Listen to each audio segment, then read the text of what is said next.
Fiquem à vontade. Com o número legal, declaro abertos os trabalhos e solicito ao senhor secretário que proceda à leitura da ata da última sessão. Ata da 44ª sessão extraordinária realizada em 12 de dezembro de 2002, presidência do ministro Marco Aurélio, vice-procurador-geral da República, doutor Haroldo Ferraz da Nóbrega, apregoados seguintes processos: habeas corpus, questão de ordem, inquérito, recursos extraordinários e recursos extraordinários. Em discussão a ata, sem observações, declaro aprovada. Desejo consignar, para que fique nos anais da Corte, um voto de louvor. Um voto de louvor à trajetória do ministro que integrou este colegiado, Evandro Lins e Silva. Sua Excelência, no correr da vida, mostrou-se, acima de tudo, um homem apegado a princípios, um homem apegado a valores éticos.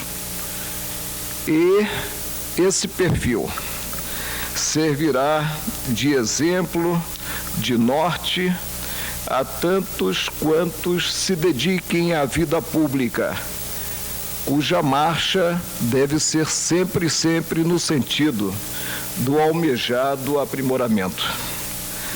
Deixou-nos no auge em si do discernimento e empreendeu em tudo que fez nesta vida, como salientado pelo professor Fábio Conder Comparato, a compaixão, percebendo, portanto, a postura, a situação em si do interlocutor, do concidadão envolvido. Isso é um motivo de imensa satisfação para todos nós brasileiros.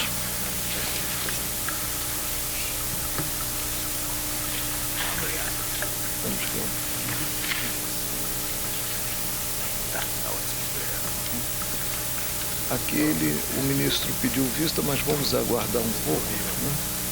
Os colegas chegarem.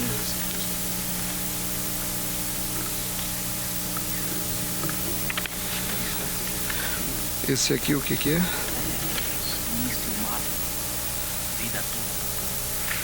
Mas vamos aguardar, veja se tem algo de menor. Ministro Gilmar Mendes. Vossa Excelência é relator dos embargos declaratórios no agravo na reclamação 449. Embargante Cooperativa de Produtores de Cana-Açúcar e Álcool do Estado de São Paulo, Copersuca, e embargada Central Paulista Açúcar e Álcool Limitada. E também consta o Superior Tribunal de Justiça. Vossa Excelência tem a palavra. Senhor presidente, trata-se de embargo de declaração contra a decisão proferida pelo plenário do Supremo Tribunal Federal, que julgou procedente reclamação em decisão assim emendada. Reclamação, julgamento do STJ no recurso especial 29.101, em oposição ao julgamento proferido por esta Corte nos autos do recurso extraordinário 100.397. Execução baseada em título não vencido, processo extinto, honorários advocatícios fixado em 10% sobre o valor da causa. Assentado no STJ que o valor da causa não poderia ser outro senão o do principal e acessórios da dívida sobejante. Acórdão reclamado que refoge da compreensão do julgado do STF, que extinguiu o processo de execução porque nenhuma das 3 notas promissórias com que instruída a súplica possuía condições de exigibilidade. Valor dado à causa inicialmente, ou dos 3 títulos e seus acréscimos. Reclamação conhecida e julgada procedente. Alega-se que há contradição entre trechos do acórdão que levam à conclusão de que não há declaração absoluta da incidência do percentual de honorários advocatícios sobre toda a execução e que há omissão quanto ao tema oferecido pela Copersuca em sua impugnação sobre a extensão do decidido na reclamação 217. Requer-se o provimento do recurso com efeitos modificativos para que seja julgada improcedente a reclamação. As folhas 289 e 301. A Central Paulista Açúcar e Álcool Limitada apresentou manifestação no sentido da inviabilidade e rejeição dos embargos. É o relatório. Como vota Vossa Excelência? Aponta o embargante haver contradição entre trechos do acordo nos pontos em que transcreve votos proferidos no recurso extraordinário 100.397 e na reclamação 217, sem haver declaração absoluta quanto à incidência do percentual sobre toda a execução. Não procede tal alegação. Com efeito, a própria ementa da decisão já afirmara valor dado à causa dos 3 títulos e seus acréscimos. É elucidativo o voto do ministro Nery da Silveira quanto a essa questão. O confronto, pois, das decisões do RS 100.397 do recurso especial 29.101 sobre o mesmo tema conduz à inafastável conclusão de que o acórdão reclamado, em realidade, está em aberto conflito com a decisão da primeira turma do STF, enquanto nesta restou evidenciado que o valor da causa é o contemporâneo do ajuizamento, nas expressões do relator ministro Oscar Correia, e assim abrangente do que se pretendia executar, ou seja, os 3 títulos ainda não vencidos e, pois, considerados não exigíveis pelo aresto do STF. Esse era o valor da causa ajuizada e cuja extinção do processo foi decretada pelo aresto da primeira turma. Já o acordo do STJ, com maioria de votos, tendo presente o julgado do STF, no RS 100.397, deu tratamento diverso à mesma matéria, concluindo na linha do que entenderam o acordo local, mantido em seu voto vencido pelo relator originário do RS 100.397, o saudoso ministro Soares Munhoz. Ora, o voto do senhor ministro Cláudio Santos, relator do recurso especial, condutor do aresto reclamado, conheceu do apelo especial e lhe deu provimento para não acolher a decisão do primeiro Tribunal de Alçada de São Paulo, que expressamente reconhecera, diante dos julgados do STF, está correta a sentença porque o valor da causa era aquele atribuído pelo exequente quando do ajuizamento da cobrança executória, acrescentando: ademais, na medida em que conhecido e provido o recurso extraordinário com arbitramento honorário, não subsistiu a decisão do Tribunal Paulista na parte em que distribuiu os ônus sucumbenciais. Ora, esse passo do acordo, então especialmente recorrido, em perfeita harmonia com o que decidiram o STF no RS 100.397, não foi aceito pelo relator, que adotou como valor da causa o do principal e acessórios da dívida sobejante. Das passagens transcritas do acordo no RS 100.397, vê-se que há inequívoca divergência com o que assentou por maioria de votos o aresto do STJ no recurso especial 29.101 de sua terceira turma. Refoge, ademais, o acordo reclamado da compreensão do julgado do STF, que extinguiu o processo de execução, porque nenhuma das 3 notas promissórias com que instruída a súplica possuía condições de exigibilidade. Assim, o valor dado à causa inicialmente era, de fato, dos 3 títulos e seus acréscimos. Como afirmou o acordo, o valor da causa é contemporâneo do seu ajuizamento. Do exposto, conheço da reclamação e a julgo procedente, cassando a decisão reclamada ao decidir que o valor da causa, para incidência dos 10% fixados a título de honorários advocatícios, corresponde ao valor da nota provimissória restante, em nome do qual, se não fosse o provimento do recurso extraordinário, teria sequência a ação de execução. E, em consequência, determina se mantém o acordo desta Corte no RE 100.397, acima referido. Igualmente, não encontra amparo a alegação de não haver o acórdão considerado decidido na reclamação 217. Com efeito, o voto do ministro Nery da Silveira, relator originário da presente reclamação, transcreve as folhas 257, trecho do voto proferido pelo ministro Oscar Correia na reclamação 217, para depois afirmar: ora, precisamente nesse ponto reside o objeto da presente reclamação. Logo, não há que se cogitar da omissão alegada. Na verdade, o recorrente, por meio dos presentes embargos, busca a reforma da decisão unânime do plenário do Supremo Tribunal Federal. Nesses termos, o meu voto é pela rejeição dos embargos. Ministra Ellen Grace, ministro Nelson Jobim, ministro Maurício Correia, ministro Ilmar Galvão, ministro Sepúlveda Pertence, ministro Sidney Sanches, ministro Moreira Alves, desprovidos os embargos, decisão unânime. Ministra Ellen Grace, Vossa Excelência é relatora da extradição 854, requerente governo da Alemanha, extraditando Leopoldo Roque.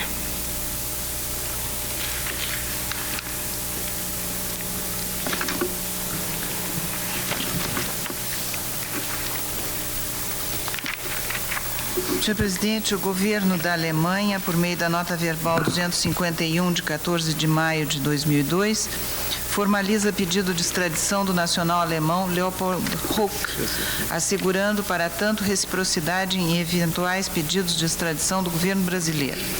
Nos autos da PPE número 430, decretei a prisão preventiva do súdito alemão, que foi efetivada em 24 de 4 de 2002. Encontrando-se o mesmo atualmente recolhido nas dependências da Superintendência Regional do Departamento de Polícia Federal no Estado da Bahia. O pedido se baseia em ordem de prisão expedida em 20 de 1 de 2002 pelo Tribunal da Comarca de Munique, fundada na acusação de ter o extraditando, praticado homicídio contra sua companheira, Suzanne Reimer. Por ocasião do interrogatório, o estrangeiro assumiu a autoria do crime, alegando vários motivos que o levaram à prática do homicídio, tais como relacionamento conflituoso com a vítima e problemas familiares diversos.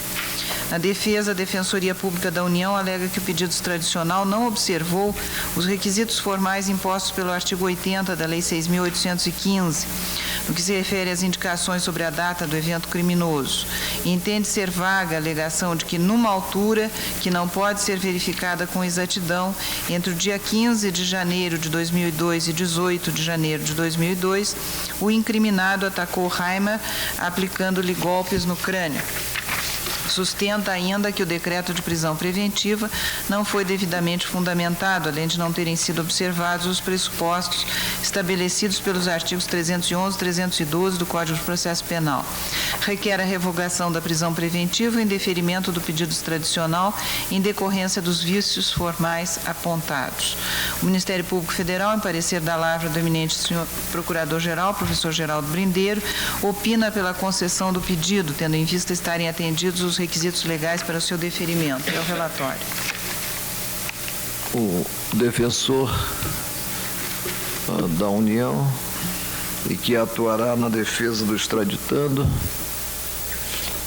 Dr. Sérgio Habib, tem a palavra.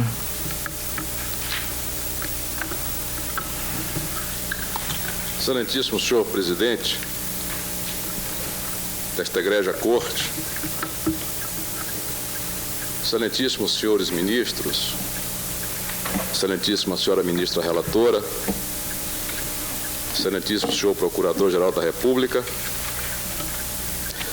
a Defensoria Pública da União comparece a este julgamento para trazer a sua palavra em favor do súdito alemão Leopold Rauch, cujo pedido de extradição foi formulado pelo governo federal da Alemanha.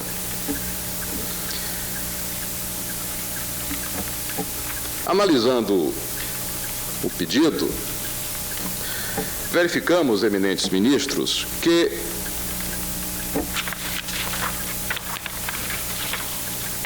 o pedido de extradição não se encontra devidamente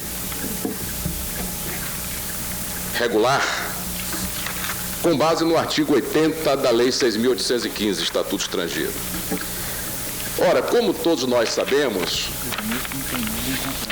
o pedido de extradição e que decorre no processo extraditório, pouco ou quase nada resta à defesa a fazer, senão examinar as garantias de que os direitos do extraditando foram devidamente observados.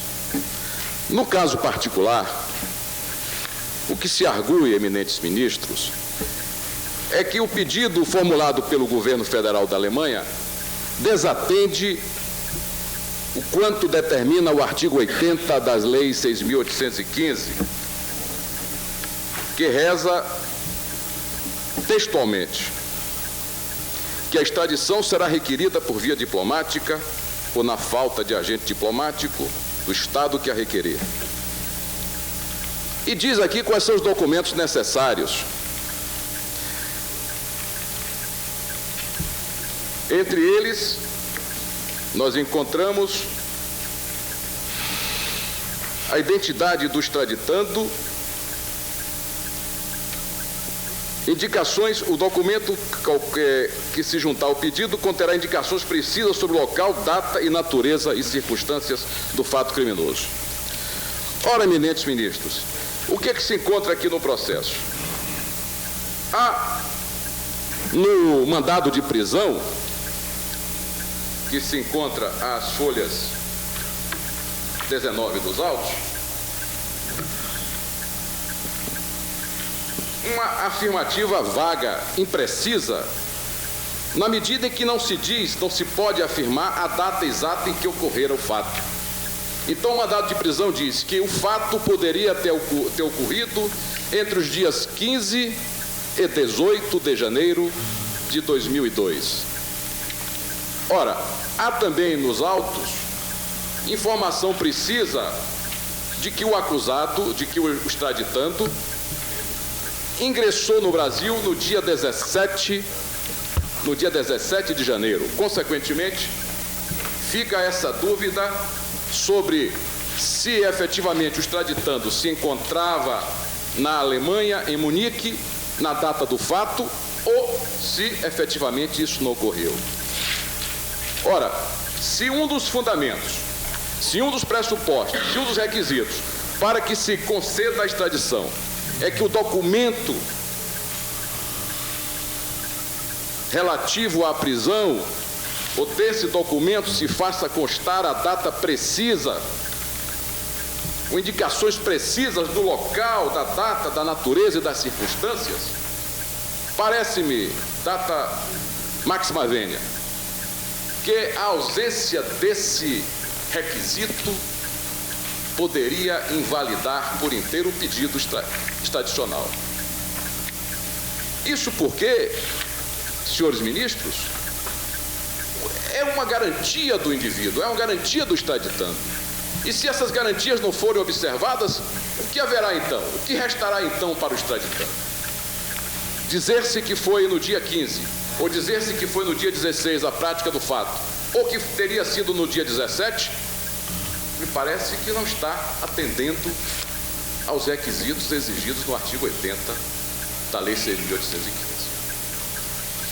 Os demais pressupostos do pedido encontram-se devidamente preenchidos, de tal sorte que a defesa vai apenas referir-se a este único ponto, que seria o ponto que estaria em desacordo com a legislação específica que trata da matéria. Na inexistência de outro ponto, a defesa ficará tão somente com este aspecto, pedindo, evidentemente, que a devida atenção para este ponto, que se transforma, basicamente, no extrato da defesa do extraditando, já que o pedido, quanto ao mais, preenche os requisitos exigidos por lei. É o que tinha a dizer a Defensoria Pública da União. Ministra Helen Grace, para o voto. Presidente, o pedido de extradição foi formulado por via diplomática, está instruído com cópia da ordem de prisão emitida pelo Tribunal da Comarca de Munique. A nota verbal individualiza o extraditando e contém o relato do fato com as suas respectivas circunstâncias. O pedido foi encaminhado com cópia dos textos legais sobre o crime, a pena e as disposições acerca da prescrição. Tenho por atendidos, assim, os requisitos do artigo 80 da Lei 6.815/80, reunindo o pedido condições para ser deferido. Entendo, senhor presidente, que não procedem as razões suscitadas pela defesa. No que toca à alegada falta de fundamentação do decreto de prisão preventiva, o artigo 82 da Lei 6.815 é claro no sentido de que a prisão será ordenada, dentre outros motivos, com esteio em ordem de prisão do extraditando e perdurará até a conclusão do julgamento, exceto se não houver a formalização do pedido extradicional no prazo de 90 dias, o que não é o caso. A manutenção em cárcere consiste em pressuposto para o efetivo julgamento da extradição, em nada se confundindo com a prisão preventiva de que tratam os artigos 311 a 316 do Código de Processo Penal. Tem sido este o reiterado entendimento da Corte, como se observa nos precedentes que refiro a seguir, a saber, os habeas corpus 71.172, relator ministro Celso de Mello, decisão unânime desse plenário, e o habeas corpus 81.809, de que foi relator o ministro Carlos Veloso, também decisão unânime datada de 14/6 deste ano. A alegação de vício da nota verbal, no que se refere à falta de precisão na data da prática delituosa, também não merece acolhida, A respeito, bem apontou o eminente Procurador-Geral da República, no sentido de que o fato é incontroverso, sendo que o próprio extraditando, no seu interrogatório, confessou a autoria do homicídio. Não procede o argumento de que não foram preenchidos os pressupostos e requisitos formais para o pleito extradicional, pois não foi esclarecido o dia exato em que o delito foi praticado. Com efeito, a acusação não pôde precisar a data exata da ocorrência do crime, tendo apontado de forma clara que o delito ocorrera entre o dia 15 de janeiro de 2002 e 18 de janeiro de 2002. Tal fato absolutamente não compromete a regularidade do pleito extradicional, como quer fazer crer o defensor do extraditando. O crime de homicídio praticado no país solicitante, previsto no artigo 212 do Código Penal alemão, encontra correspondência com o artigo 121 do Código Penal brasileiro, estando assim atendido o requisito da dupla tipicidade. A prescrição não ocorreu nem à luz da legislação alemã, nem à luz da legislação brasileira, tendo em conta que os fatos ocorreram no mês de janeiro deste ano. Estando o pedido em conformidade com a legislação pertinente, tendo o país solicitante prometido a reciprocidade ao Brasil, e não obstante o esforçado defensor que aqui atuou, na representação do extraditando, eu defiro a presente extradição. Ministro Gilmar Mendes, ministro Nelson Jobim, ministro Maurício Corrêa, ministro Elmar Galvão, ministro Carlos Veloso, ministro Sepúlveda Pertence, ministro Sidney Sanches, ministro Moreira Alves, deferida a extradição, decisão unânime. Ministra Ellen Grace, Vossa Excelência é relatora do inquérito 1643, querelante Joaquim Domingos Roriz, querelado Geraldo Magela Pereira. Presidente, eu não tenho condições de apresentar hoje, eu deixaria para amanhã, para a sessão de amanhã. Sim, então deixamos para amanhã.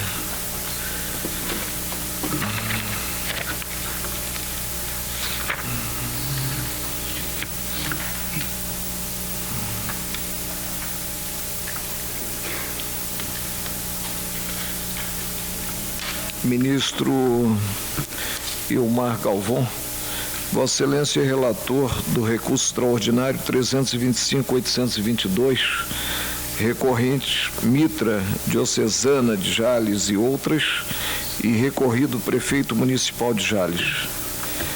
A consta da papeleta retirada de pauta por indicação do relator, decisão unânime, ausentes justificadamente os ministros. E aí nós temos, né, os nomes.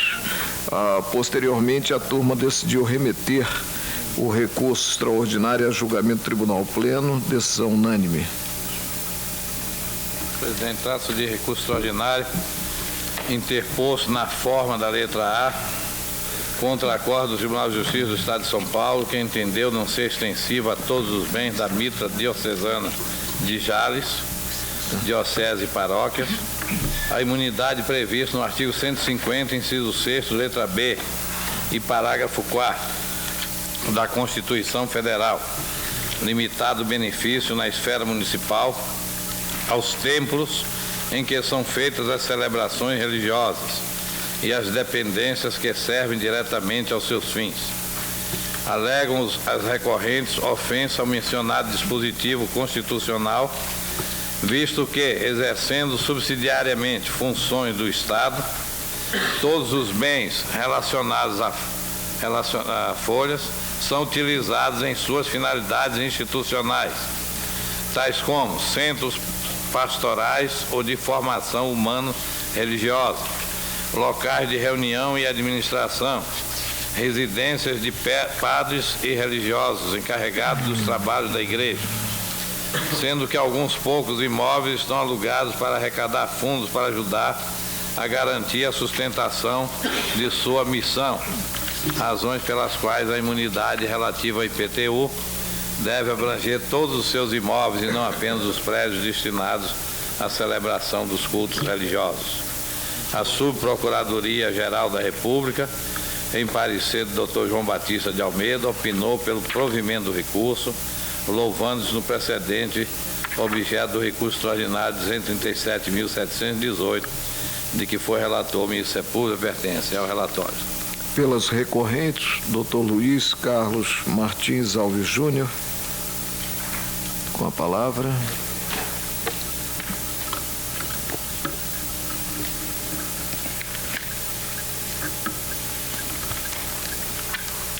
Senhor presidente, senhora ministra, senhores ministros, senhor procurador, senhor secretário, senhoras e senhores. Senhor presidente, com prejuízo do tempo para a defesa, é preciso registrar, de um lado, a enorme satisfação de, pela primeira vez, ascender à tribuna desse egrégio tribunal. Paralelamente, como bem lembrado por Vossa Excelência, todos nós estamos enlutados com a perda inestimável do eminente ministro aposentado, covardemente aposentado, Evandro Lins e Silva. Não apenas o meu estado, o estado do Piauí, mas também toda a nação brasileira perdeu com a morte desse grande brasileiro.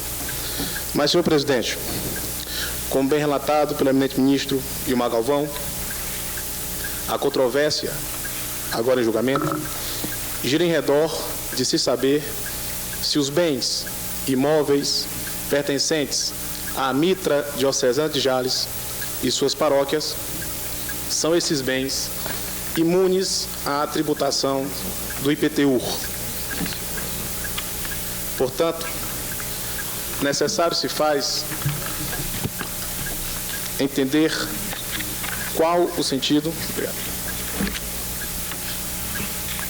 da expressão templo de qualquer culto, disposto no artigo 50, inciso 6º, a linha B, e especificamente o parágrafo 4º do artigo 150 da Carta da República.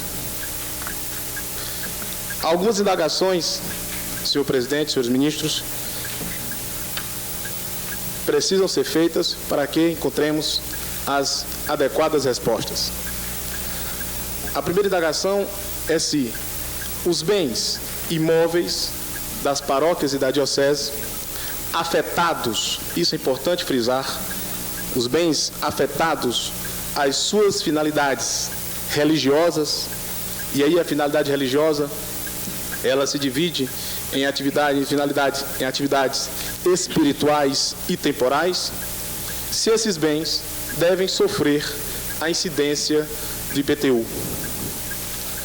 Uma segunda indagação, senhor presidente e senhores ministros, é se o parágrafo 4º do artigo 150 da Carta da República não eximiria da tributação o patrimônio, a renda e os serviços das paróquias e da diocese relacionados com suas finalidades essenciais. Uma outra indagação é se os imóveis não destinados aos cultos não forem considerados como templos, no sentido estrito da palavra, local onde se presta o culto e a parte espiritual ao Deus que se crê, ainda que esses imóveis que não sejam considerados como templos de culto, se eles estiverem afetados às suas finalidades religiosas assistenciais da igreja, se esses imóveis não estariam albergados pela imunidade tributária. Também é preciso compreender se os imóveis explorados economicamente, cujas rendas sejam aplicadas nas atividades essenciais das paróquias e da diocese, se esses imóveis, cujas essas rendas sejam aplicadas nas suas atividades, devem sofrer a incidência do IPTU. E por fim, senhor presidente, os imóveis não explorados economicamente, por absoluta incapacidade econômica das paróquias da diocese, se eles devem sofrer a incidência do IPTU. Senhor presidente, as recorrentes Mitra Diocesana de Jales e suas paróquias estão vinculadas ao Código de Direito Canônico, que dispõe, no cânone de 1254, código esse promulgado por Sua Santidade o Papa João Paulo II em 1983. A Igreja Católica, por direito nativo, independentemente do poder civil, pode adquirir, possuir, administrar e alienar bens temporais para a concepção de seus fins próprios. Parágrafo 2º. Seus principais fins próprios são organizar o culto divino, cuidar do conveniente sustento do clero e dos demais ministros. E aí, senhor presidente, senhores ministros, praticar obras de sagrado apostolado e de caridade, principalmente em favor dos pobres. Esses imóveis, senhor presidente, senhores ministros, objeto da presente controvérsia, neles estão construídos, como bem dito pelo eminente relator Guilmar Galvão, centros pastorais, casas de atendimento a pessoas humildes, casas de formação humano-religiosa, enfim, todos eles destinados e afetados às finalidades essenciais das paróquias e da diocese, da igreja. Em nenhum deles há a finalidade lucrativa. E ainda que houvesse essa finalidade lucrativa, evidentemente, esse lucro, essa renda, está afetada e destinada a outras atividades da igreja. Não há ideia de distribuição de lucros, que é a vedação legal, a vedação do nosso sistema para inviabilizar a imunidade. Não a oferição de lucros, mas sim a sua distribuição. Senhor presidente, precedentes analógicos da Corte,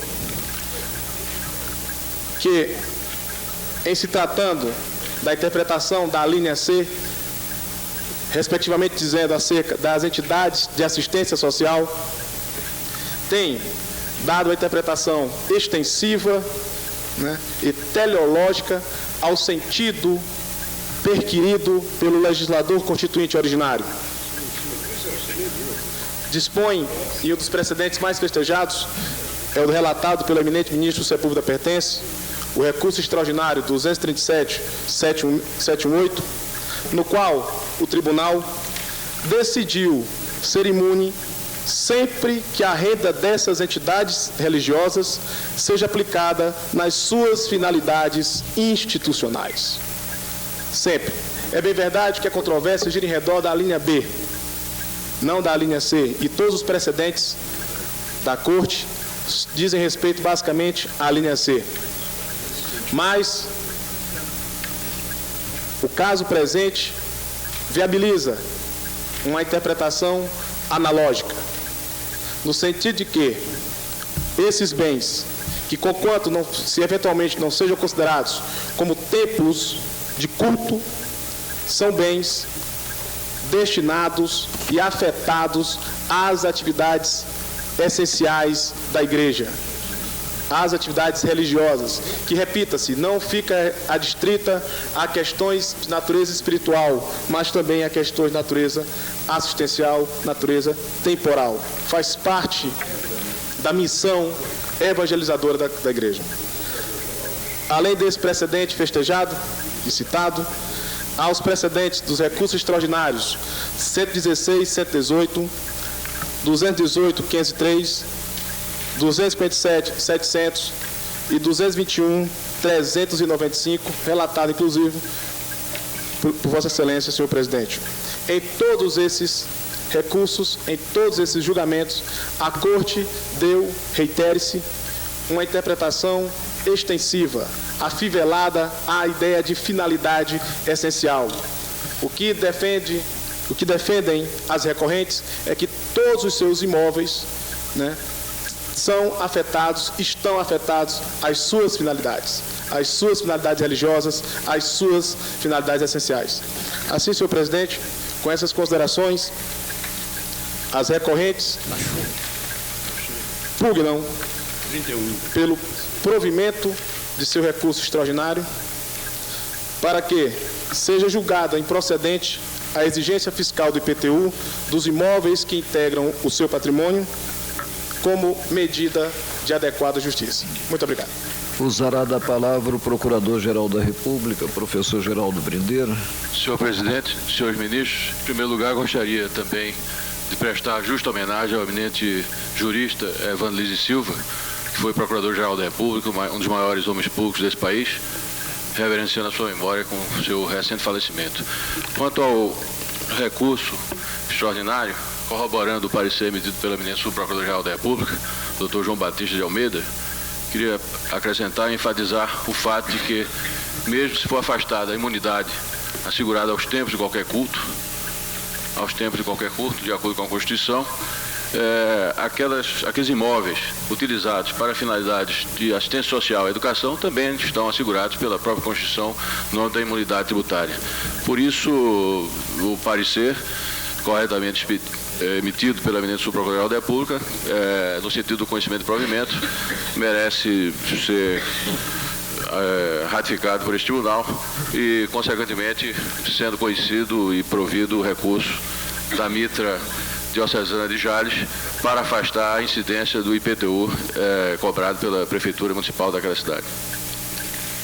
Ministro relator, com a palavra. Senhor presidente, consta dos autos que as recorrentes Diocese de Jales e 3 paróquias obtiveram do município de Jales o reconhecimento da imunidade a que se refere o artigo 150, inciso 6º, letra B, parágrafo 4º da Carta Magna, com respeito somente aos prédios onde celebram os cultos religiosos, negado administrativamente o benefício com relação aos demais bens de sua propriedade relacionados a folhas, porque estariam desvinculados das finalidades essenciais da instituição, entendimento que foi parcialmente mantido em sede judicial pelo Tribunal.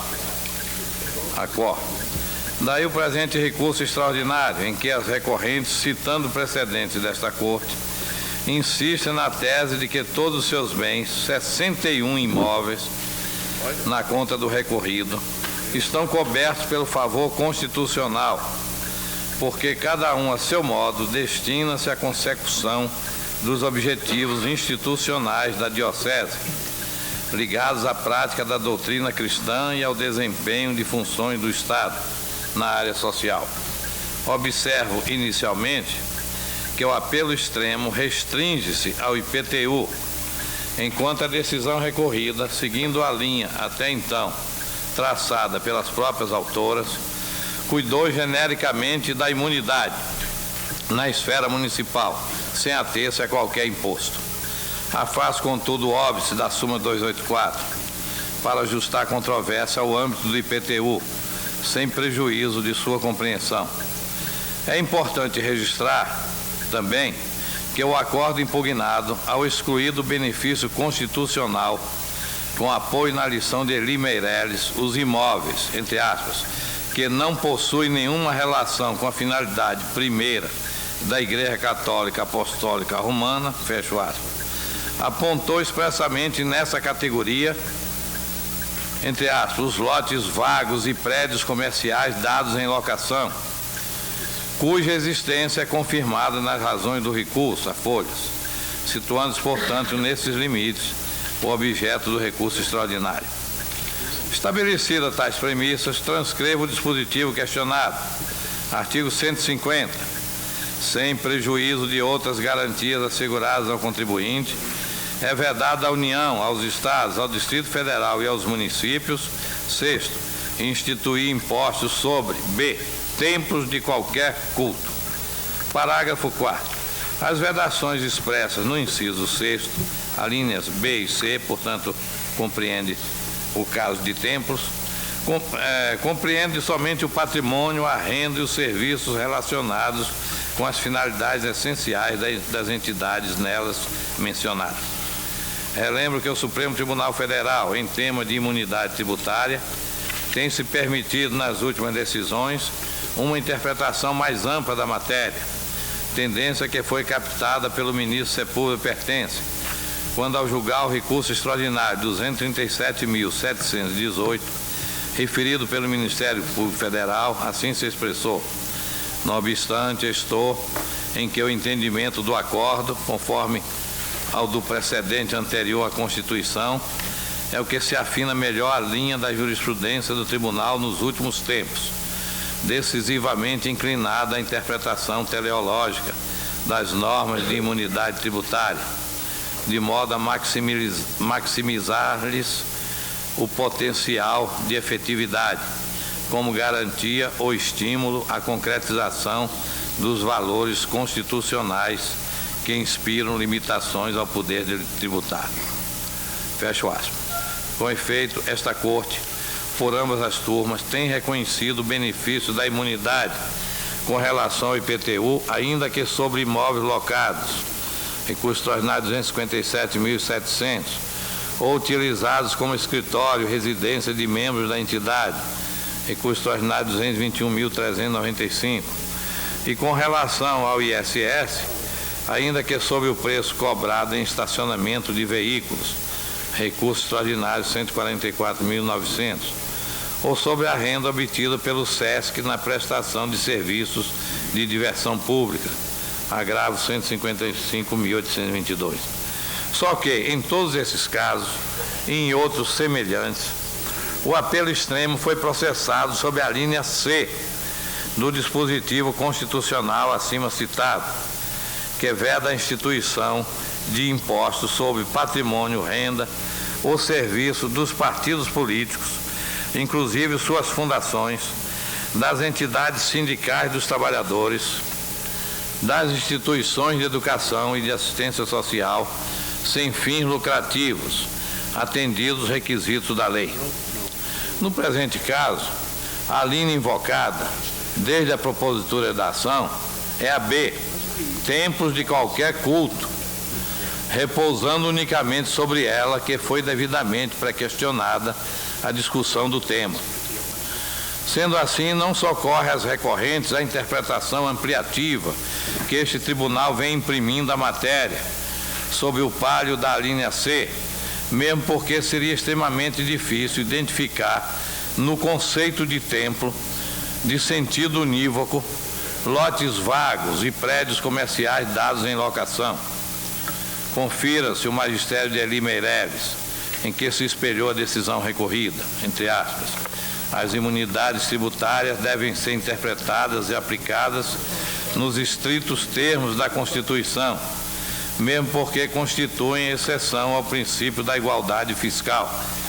Assim, quando a Constituição da República declara imunes de impostos os templos de qualquer culto, não se há de estender essa imunidade às taxas e contribuições, que não são impostos, nem aplicá-las aos demais bens das igrejas, que não sejam recintos de culto, templos e seus anexos, casas paroquiais, sede de congregações religiosas e outras dependências institucionais dos cultos, sem abranger, todavia, as casas para locação, os terrenos aforados e outros bens não destinados a práticas religiosas, embora pertencentes à administração das seitas ou cultos. E aí cito aqui a fonte.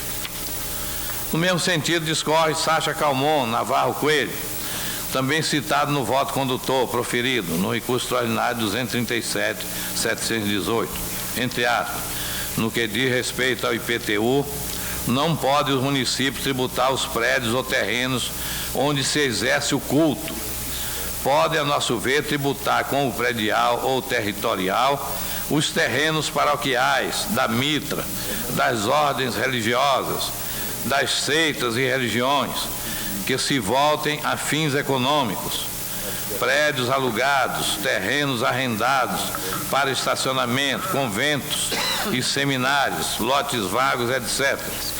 Agora, se o patrimônio imóvel de qualquer religião estiver afetado, ainda que lucrativamente, a fins educacionais ou assistenciais, e desde que estejam sendo devidamente cumpridos os antepostos da lei complementar tributária, há pouco versados, então a questão passa a quadrar-se nos limites da imunidade das instituições de educação e assistência, obstando aos municípios o exercício da competência tributária impositiva relativamente ao predial e territorial urbano.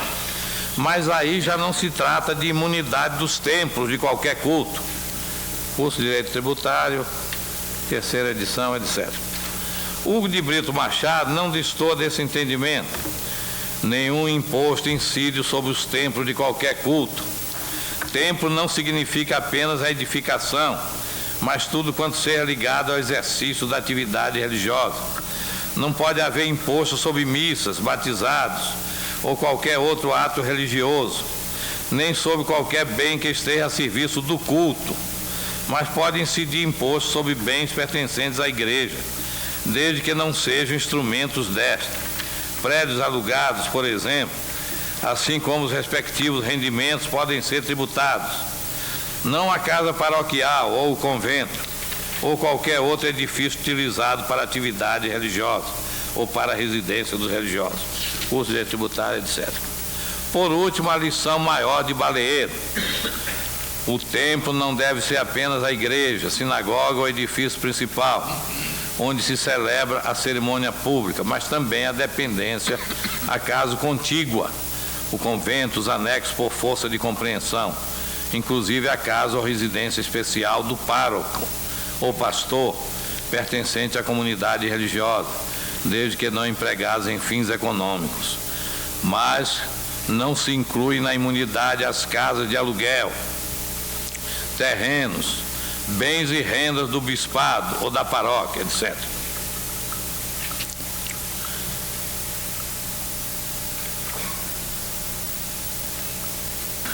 Com efeito, referindo-se o parágrafo 4º do artigo 150 às imunidades das letras B e C do inciso 6º do mencionado dispositivo, é fora de dúvida que no tocante à letra B, há de ser interpretado no sentido de entender-se que a imunidade, no caso, compreende não apenas os bens patrimoniais que compõem o templo de qualquer culto,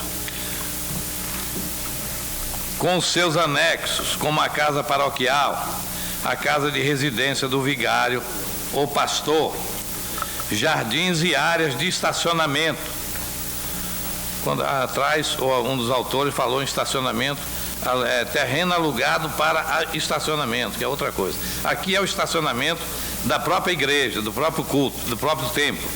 Jardins e áreas de estacionamento contíguas, mas também as rendas resultantes das contribuições dos fiéis e a remuneração eventualmente cobrada por serviços religiosos a estes prestados, porquanto relacionados todos com as finalidades do culto.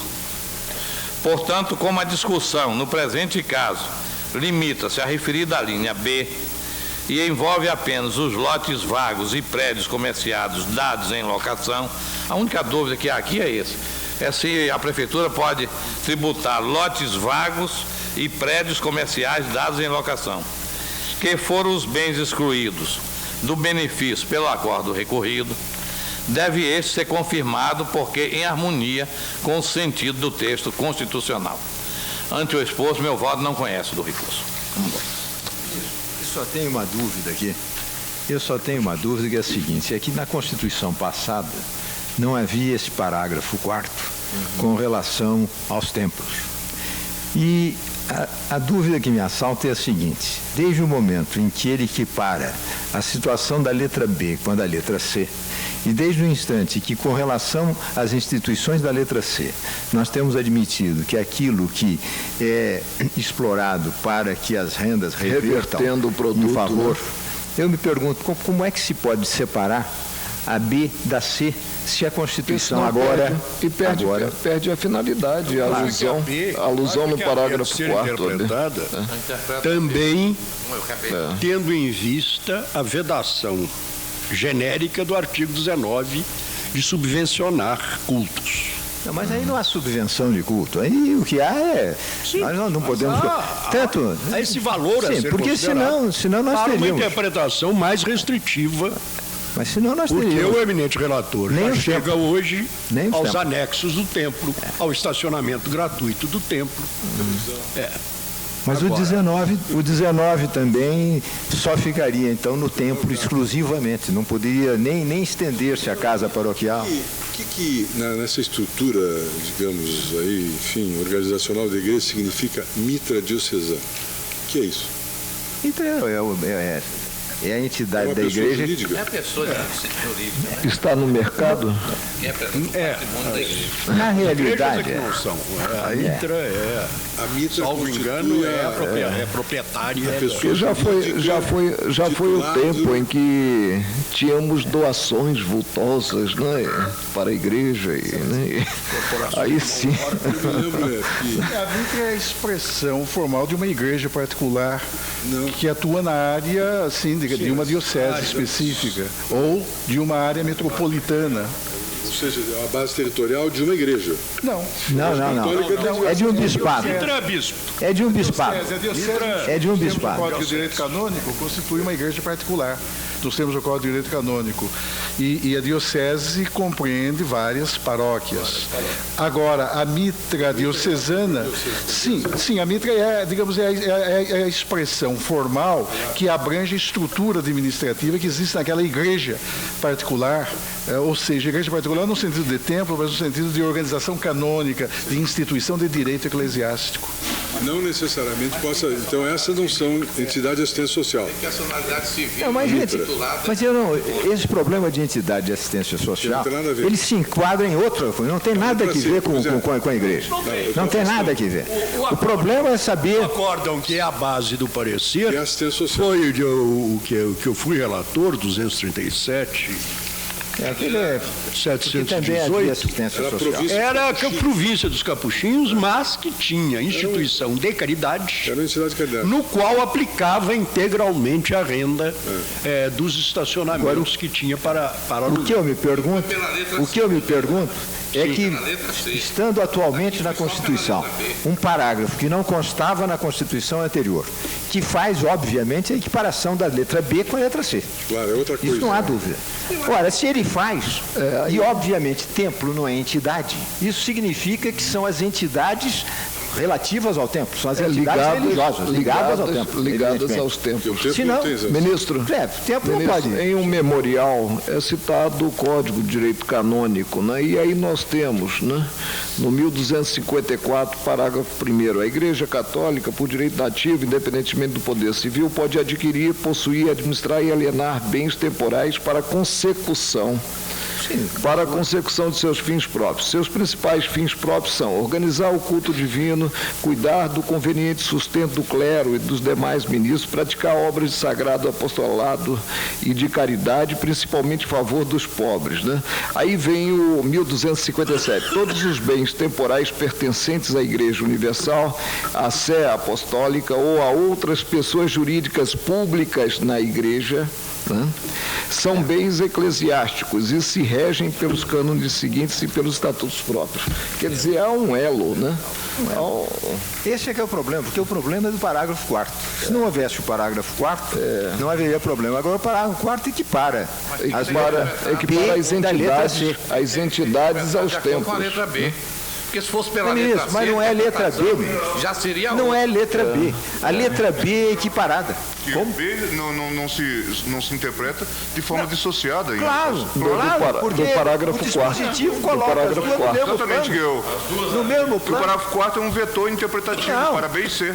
Porque senão perde a finalidade. Perde a finalidade e a alusão. É restrita, e na C não é restrita. E esse é que é o problema. E essas opiniões anteriores são opiniões que vieram justamente com relação à Constituição passada, e que não havia esse parágrafo fazendo essa equiparação. Sem receio, ministro da excomunhão, Vossa Excelência evolui? Não, ela deve virar pela letra D e eu serei absolvido, tá? Agora, usando sempre com as finalidades essenciais. Não, esse é que é o problema. Esse é o problema. Acho aí que é a finalidade essencial da prática do culto, não o financiamento do culto. Certo. Não a captação de recursos de financiamento de uma religião. Perfeito. Porque aí, data vênia, numa interpretação constitucional, eu não posso fazer abstração do artigo 19. E veja que, mesmo tratando-se de instituição de caridade, o acordo do Supremo Tribunal Federal, que relator o ministro pertence, que concedeu a imunidade, eu fiquei vencido. Fiquei vencido sustentando que deve-se distinguir o que está, na verdade, afeito às finalidades essenciais. Então, o imóvel não está, ele está alugado. Portanto, ele não está sujeito ele não se sujeita à imunidade. Agora, a renda, esta sim, está imune, porque esta vai para uma finalidade essencial. É preciso chegar-se à renda, você tem que contar também. Daí as palavras da ministra Ellen Grace: entendo que as finalidades essenciais das entidades beneficentes só conseguem ser atendidas exatamente pela utilização que fazem e pela obtenção de rendas através da alocação desses patrimônios isentos. É por isso mesmo que eu estou dizendo que a renda está imune. Patrimônio, ministro. Agora, o patrimônio não, ele não está numa atividade essencial. Ele está alugado, ele está a terceiro. Na instituição de caridade, a sua sede. Agora, veja, na instituição de caridade, ainda teria realmente um certo sentido. Agora, tratando-se de templos, Vossa Excelência me permite só... Eu só queria um esclarecimento para entender a divergência. Ao que tudo indica, o ministro Pertence e o ministro Morelau estão dizendo que a renda sendo destinada à atividade assistencial específica, o patrimônio, a origem da renda também sofre a mesma isenção. O ministro faz a distinção. Nada a ver com a atividade religiosa. Ou seja, se o imóvel... São coisas distintas. Se o imóvel é alugado, e a renda deste imóvel se destina às finalidades assistenciais, o imóvel também não sofre tributação de IPTU, no caso específico. Agora, se essa renda fosse destinada a outro fim que não este, aí os dois são... Mas me permite. O problema aqui é que nós temos que fazer uma distinção que é fundamental. Uma coisa é assistência, outra coisa é religião. Outra coisa é religião.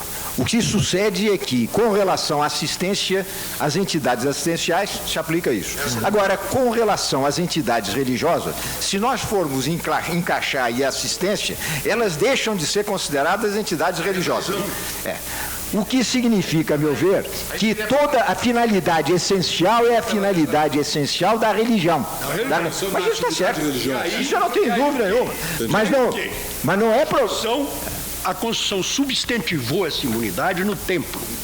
Vale dizer, viabilizar o culto. Sim, mas para viabilizar então, o culto o nosso estacionamento vizinho ali, gratuito, para os fiéis. Então, eu chego até aí. É necessário viabilizar o culto. Sim, mas acontece que o culto tem despesas. E, consequentemente... Agora, essas despesas é que data vênia eu vejo num outro valor constitucional, que é a vedação de subvencionar culto por qualquer modalidade, a impossibilidade de qualquer interpretação que passe disso. É a liberdade de culto que se protege, não o financiamento do culto. Não, mas é que ninguém está financiando. Protege-se a viabilização. Data vênia, há um texto constitucional que também tem que ser respeitado. Nós aqui não temos. Mas isso é que eu digo, nós não podemos chegar e dizer que um está acima do outro. Porque senão não estaria aqui. Para que esse parágrafo 4? De uma função de assistência. Eu me pergunto, para que o parágrafo 4? O parágrafo 4 para quê? Não havia na Constituição anterior. Pode desenvolver. De modo que esse parágrafo 4 tem que ter um sentido. Se ele tem que ter um sentido, é justamente para as despesas do culto. Senão não adianta nada. Ao Estado senão só ficaria garantir a liberdade do culto. Mas é claro, a liberdade do culto significa a sobrevivência sem favorecer do próprio culto. De qualquer modo, o financiamento do culto. Mas isso não é financiamento da É o financiamento. Não é financiamento. Ele não vai ser financiado pelo IPTU. É financiado pelas rendas do imóvel. Isso é outra coisa. O financiamento não é do IPTU. O que sucede é o seguinte, é que a Constituição estabeleceu uma equiparação da letra B e da letra C. Se ela estabeleceu, e nós com relação à letra C, damos toda essa extensão também tem que ser dada pela letra B. Não tem sentido se fazer uma distinção que a Constituição não faz. Uma e nem se trata de subvenção. Subvenção é se o Estado viesse subvencionar culto, mas ele não está subvencionando. Aqui são as rendas, por isso é que diz patrimônio, renda ou serviços. Relacionados com atividade religiosa. Claro, que é relacionado, perfeito, é lógico. Tem que ser com atividade religiosa, é lógico, não é para outros. Sim, mas o que a Constituição, a Constituição concede a imunidade para os templos. Vamos tomar voto. Eu acho que a matéria já está bem debatida. Ministro Gilmar Mendes. Claro, ou a interpretação. Senhor presidente, fazendo uma leitura compreensiva do texto constitucional na linha preconizada pelo ministro Moreira Alves, eu acolho o recurso extraordinário, entendendo que, de fato, o dispositivo do artigo 150(6)b há de ser lido com este vetor interpretativo do parágrafo 4º da Constituição, do artigo 150. Portanto, eu dou provimento ao recurso. Conhece e provê a ministra Ellen Grace. Senhor presidente, eu vou acompanhar o eminente relator e entendo que o princípio da separação entre Estado e Igreja não permite que se estenda a patrimônio imóvel pertencente a qualquer dos cultos que são permitidos. A isenção que alcança os templos, ela diz respeito tão somente ao local de reunião dos fiéis e, no máximo, às casas anexas destinadas à congregação religiosa que mantém esse culto. Aí, então, incluem-se os claustros, os pátios, os estacionamentos, enfim, as áreas adjacentes ao templo. Se houver, no caso, outras propriedades destinadas à locação ou mesmo a outras atividades, como, por exemplo, assistência social ou educação, essas propriedades ou serão tributadas ou serão isentas, mas aí pelo disposto na letra C do artigo 150, desde que utilizadas elas ou as rendas delas provenientes exclusivamente para as finalidades beneficentes sem fins lucrativos. Assim, entendendo, eu acompanho o eminente relator. Ministro Nelson Jobim. Aqui, com relação às finalidades religiosas, então não sei onde é que ficam as finalidades religiosas, porque, obviamente, a religião não precisa estar necessariamente vinculada a finalidades educacionais ou assistenciais. Ministro Nelson Jobim, como voto? Eu vou pedir vênia ao relator e à ministra Ellen, porque, tendo em vista exatamente o parágrafo 4º, que estabelece essa trilogia patrimônio, renda, serviços, relacionados, no caso específico, com a finalidade religiosa, e não com a finalidade assistencial, mas com a finalidade religiosa, estenderia a isenção a esse patrimônio. Eu não fico também, não me comprometo, porque esses casos são o tipo dos casos que tem que examinar os casos concretos, caso a caso. Eu não me comprometo em nenhuma tese geral, no sentido de afirmar que todas as rendas sejam destinadas à atividade religiosa. Vai depender do exame do caso concreto. Eu, por exemplo, aquele exemplo dado pelo ministro Pertence, na hipótese do estacionamento ser gratuito ou não, dependendo da destinação da renda do estacionamento, eu poderia dar isenção a essa renda, mas dependendo da situação da destinação da renda. Se ela se vinculasse exclusivamente a uma atividade relativa ao templo, já que aquilo tem ônus, tem despesas de manutenção, etc, etc. Eu não me comprometia com esse exemplo. Dependeria, claro, o terreno estaria, eu estou falando na renda, o terreno eu estaria examinando a renda, porque tem determinadas entidades assistenciais, inclusive, na letra C, e eu vou discutir esse assunto no ano que vem, que estou examinando um problema, de determinadas entidades tipicamente assistenciais, que para manter a atividade assistencial, eles têm que prestar determinado tipo de atividade econômica para produzir renda. E aí, se há decisões do tribunal que não dão isenção às rendas oriundas dessas atividades, que são as únicas atividades que possuem a manutenção daquela entidade assistencial. É o caso da Santa Casa de Porto Alegre. Que cria uma certa dificuldade. Então, eu não me comprometo com a restrição da tese, eu sou um pouco mais amplo, mas examinaria no caso concreto, caso a caso. E nesse caso específico, eu acompanho o relator, aliás, acompanho o ministro, a divergência inicial do ministro Moreira Alves. Também eu estou nesse sentido. É claro que é preciso verificar se realmente é utilizado nas finalidades essenciais. Se há destinação.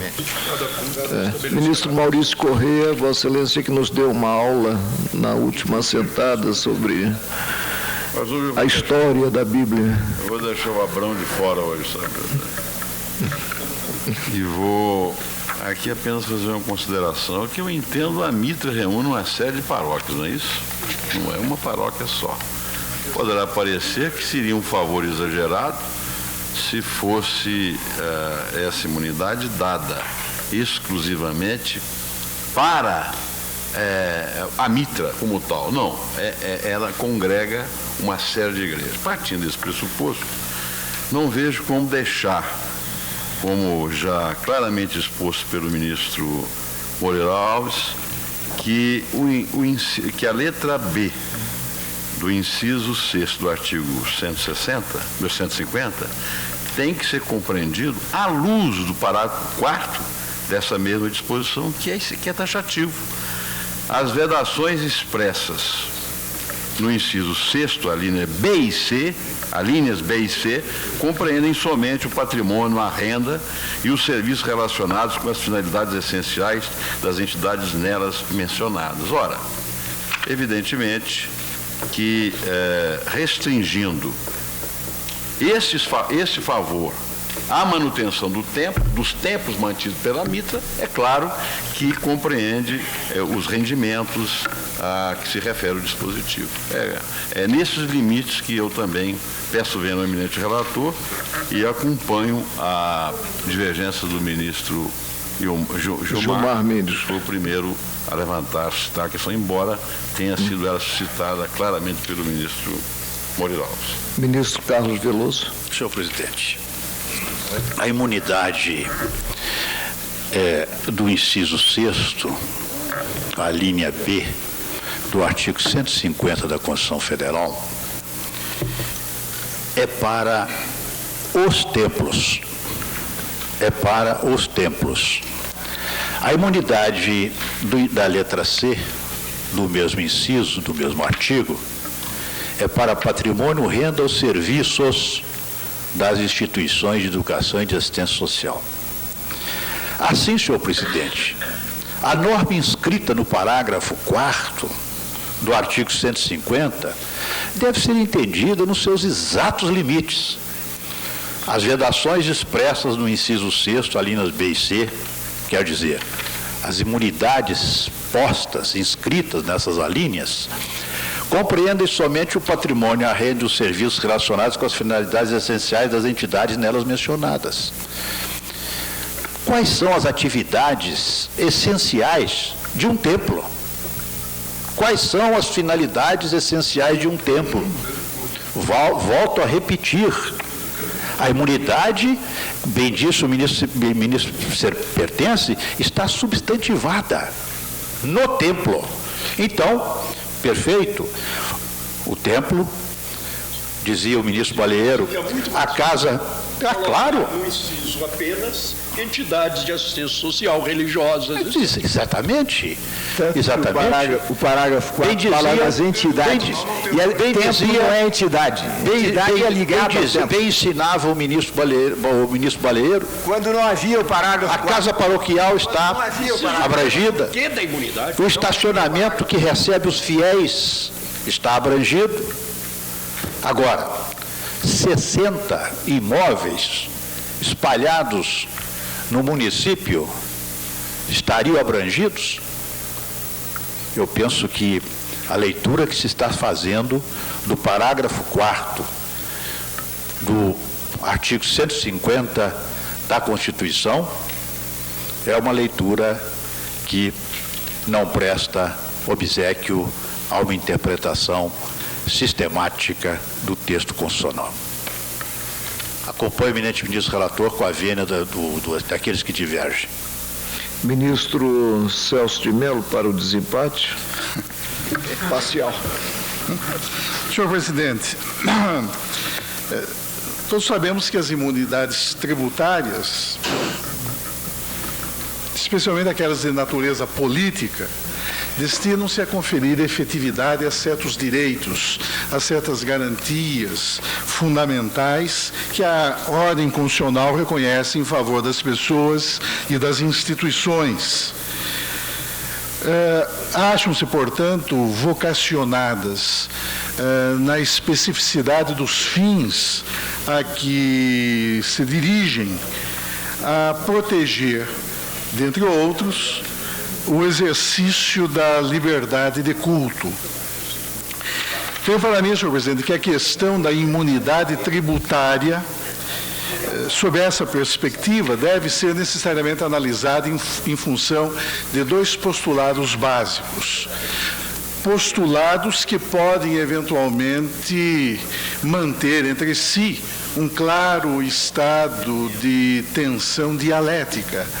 Por isso é importante encontrar solução que harmonize de maneira adequada esta situação de aparente antinomia entre esses dois princípios essenciais. Há, de um lado, o princípio da neutralidade confessional do Estado, que foi introduzido antes mesmo da própria promulgação da Constituição Republicana de 1891. O princípio da neutralidade confessional surge em nosso direito positivo após a proclamação da República, por intermédio de ato do governo provisório da República, que antecedeu a própria cláusula que viria a ser formalmente inscrita no texto de nossa primeira Constituição Republicana. E repetindo sobre esse aspecto, o chamado a chamada Establishment Clause, a cláusula de estabelecimento contemplada na emenda 1 à Constituição dos Estados Unidos da América e que compõe o Bill of Rights daquele país. E segundo esse postulado, que impõe a neutralidade confessional ao Estado, é vedado, diz o artigo 19, inciso 1º, referido pelo eminente ministro Sepúlveda Pertence, é vedado à União, aos Estados, ao Distrito Federal e aos municípios estabelecer cultos religiosos ou igrejas, subvencioná-los, embaraçar-lhes o funcionamento ou manter com eles ou seus representantes relações de dependência ou aliança. É certo que o caráter absoluto dessa vedação cedeu ante a superveniência da Constituição de 1934, que atenuou o rigor dessa proibição, dessa vedação, e permitiu, na linha do que hoje se acha consagrado em nosso sistema, que a lei dispusesse sobre a forma de colaboração entre entidades confessionais e o poder público, objetivando a consecução, a satisfação do interesse público. Mas, de um lado, esse é um postulado que mantém esta relação de tensão dialética com outro princípio básico, que é o princípio da liberdade de culto. Se de um lado se impõe ao Estado, como regra, a observância do dever de neutralidade confessional, porque o Estado não tem preferência qualquer e não pode ter qualquer preferência em matéria religiosa, de outro lado é preciso preservar a liberdade de culto, vale dizer a exteriorização, a projeção concretizadora da liberdade de pensamento, de convicção religiosa, para impedir exatamente que ocorra, para usar uma frase muito feliz do eminente ministro Sepúlveda Pertence, para evitar que ocorra uma inaceitável censura tributária do pensamento e das convicções religiosas mediante o uso dos instrumentos de que se vale o poder público para tributar. A Constituição do Brasil estabelece esta imunidade tributária de natureza política que incide especificamente, como salientou o eminente ministro relator e como consta do próprio texto, incide sobre os impostos. Diz a Constituição do Brasil que, sem prejuízo de outras garantias, é vedado à União, aos Estados, ao DF e aos municípios instituir impostos sobre templos de qualquer culto. No entanto, e como bem lembrado pelo eminente ministro Moreira Alves, esta Constituição, nesse tema, inovou ao introduzir a cláusula inscrita no parágrafo 4º desse mesmo artigo 150, estabelecendo uma relação de equiparação para efeito de tratamento jurídico da garantia constitucional da imunidade pertinente aos templos, estabelecendo que essa vedação expressa no inciso 6º, alíneas B, que se refere aos templos de qualquer culto, e C, que se refere ao patrimônio, renda ou serviços, dentre outros, das instituições de educação e de assistência social, que essa vedação se estenda estritamente naquilo que se refere ao patrimônio, à renda e aos serviços vinculados às finalidades essenciais ou delas decorrentes. Eu tenho para mim, senhor presidente, que o parágrafo 4º do artigo 150 ministra uma solução normativa em nível constitucional destinada a equacionar esta possível situação de tensão entre o princípio da neutralidade confessional, a que se refere o artigo 19, inciso 1º da Carta Política, de um lado, e o postulado da liberdade de convicção religiosa e de culto, de tal modo que, em ocorrendo esta vinculação com as finalidades essenciais das organizações religiosas, incidirá de maneira plena a garantia da imunidade tributária. Vossa Excelência, me permite aí uma observação? Veja, Vossa Excelência, que esse parágrafo realmente quis fazer uma equiparação absoluta entre as letras B e C por uma razão. Porque com relação à letra B, se fala apenas em tempo de qualquer culto. Com relação à letra C, se fala patrimônio, renda ou serviços. Pois bem, o parágrafo 4º, que não precisaria novamente repetir patrimônio, renda ou serviços, repetiu justamente para abarcar a letra B, onde não se falava em patrimônio, renda e serviços. Interessante. Por isso, senhor presidente, com essas breves considerações e pedindo vênia aos que desse entendimento dissentem, em particular o eminente ministro relator, eu acompanho os votos dos eminentes ministros Moreira Alves e Gilmar Mendes, e também Maurício Correia. Sua Excelência, o ministro Moreira Alves ainda desculpe, ministro Nelson Jobim. Não é? Portanto, eu conheço e dou provimento ao presente recurso extraordinário. Ministro Sepúlveda pertence. Senhor presidente, já ficou claro, com a leitura no próprio voto do relator, que o voto que proferi no RE 237.718 vem contra e não a favor da tese do recurso. Nele, claramente distinguida a situação das instituições de assistência social da situação de ordens e seitas religiosas de qualquer espécie. E fiquei na trilha da lição de Baleiro e de Sacha Calmon e de outros doutores que citei, frisei no ponto cuidar-se de uma instituição de assistência social, posto que religiosa. É que não consigo, senhor presidente, sobrepor, ao demarcar o alcance das imunidades, uma interpretação literal ou puramente lógico-formal às inspirações teleológicas de cada imunidade. Uma, a das instituições de educação e de assistência social, são atividades que o Estado quer estimular, na medida em que cobrem a sua própria deficiência. Outra é uma atividade que o Estado não pode estimular de qualquer forma, tem apenas que tolerar.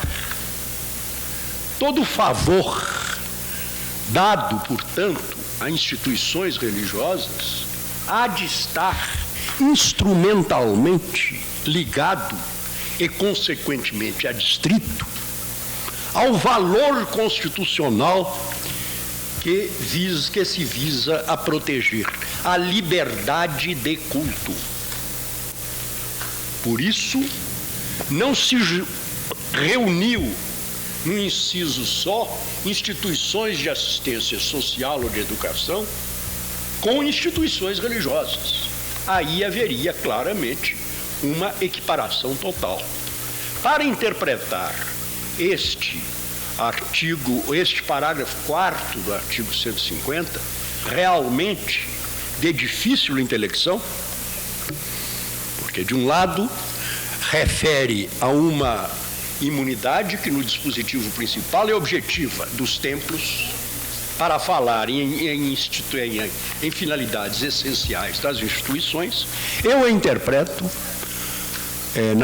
na tensão dialética, que para mim é grave, a que se referiu o ministro Celso de Mello, de forma a conciliá-lo com uma regra básica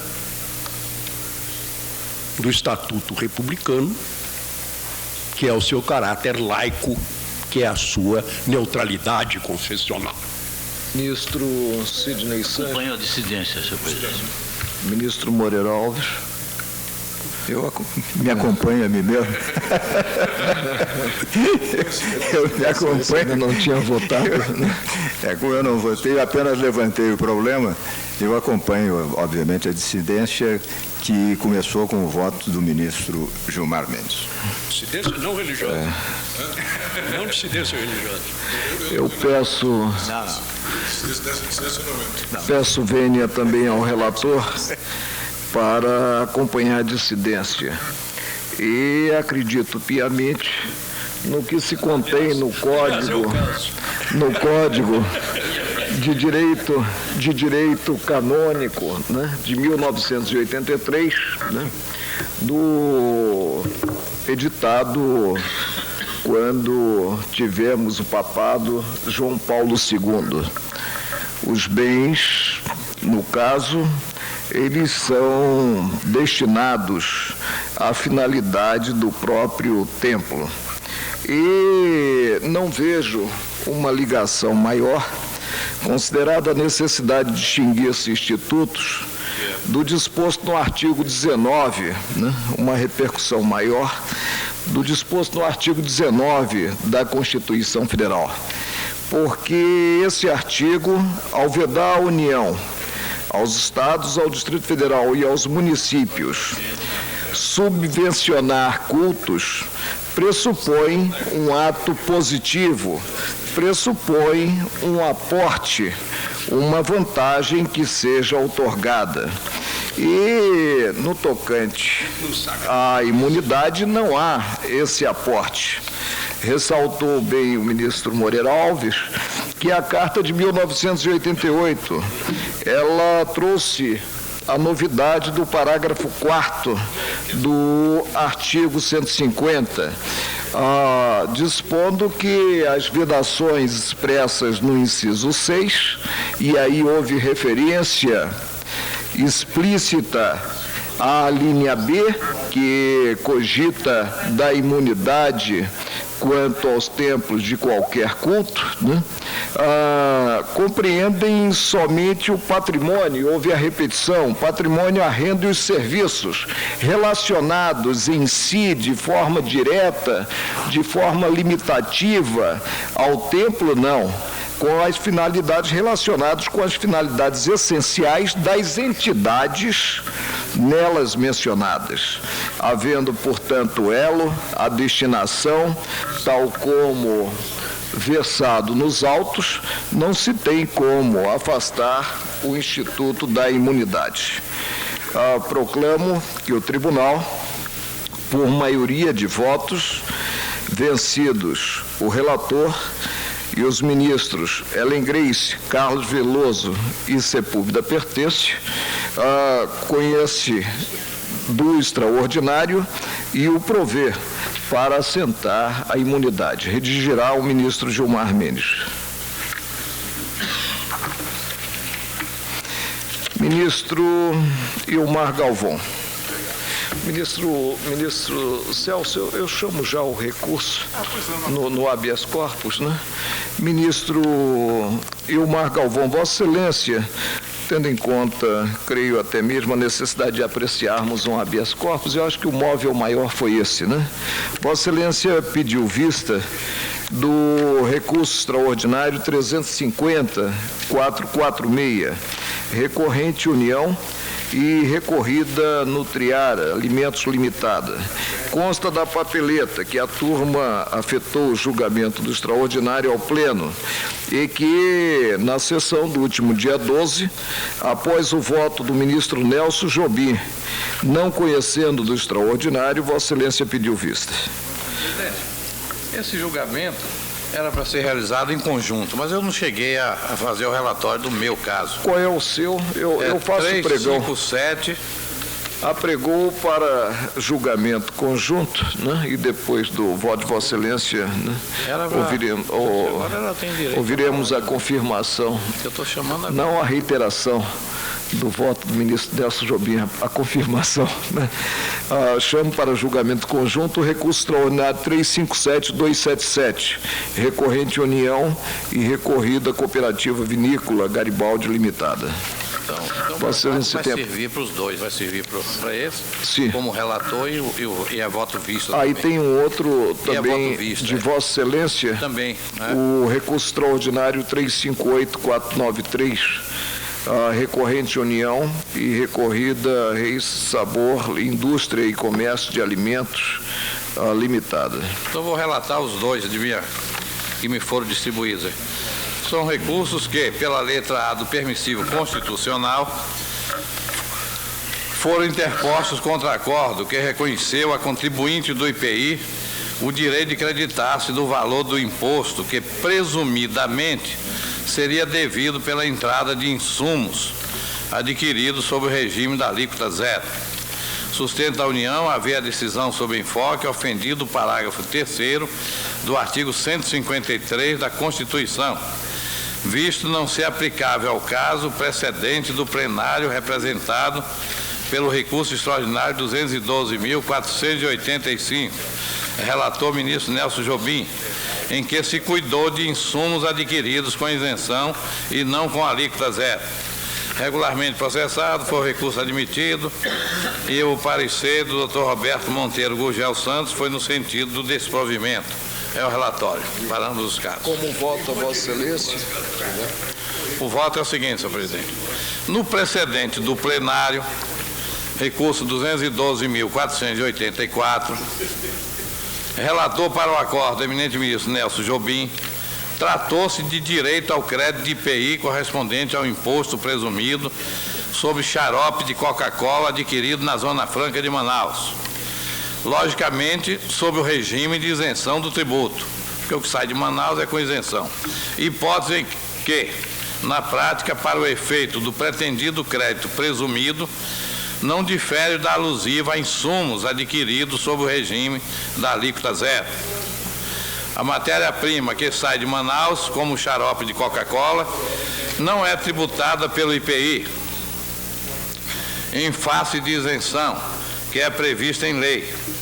Quando a Fazenda quer dispensar o tributo relativamente a outros insumos que não gozam de isenção, o que faz é reduzir a zero a respectiva alíquota, no exercício da faculdade prevista no parágrafo 1º do artigo 153 da Constituição Federal, segundo o qual, entre aspas, é facultado ao Poder Executivo, atendidas as condições e os limites estabelecidos em lei, alterar as alíquotas dos impostos enumerados nos incisos 1º, 2º, 4º e 5º, seja, o imposto de importação, o imposto de exportação, o imposto sobre produtos industrializados e o IOF, Imposto sobre operações financeiras.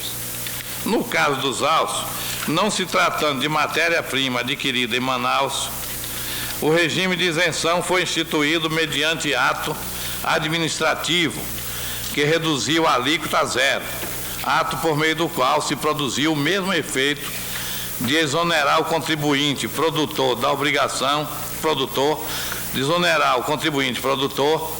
da obrigação de desembolsar, junto com o preço do insumo adquirido, o valor do IPI sobre ele incidente.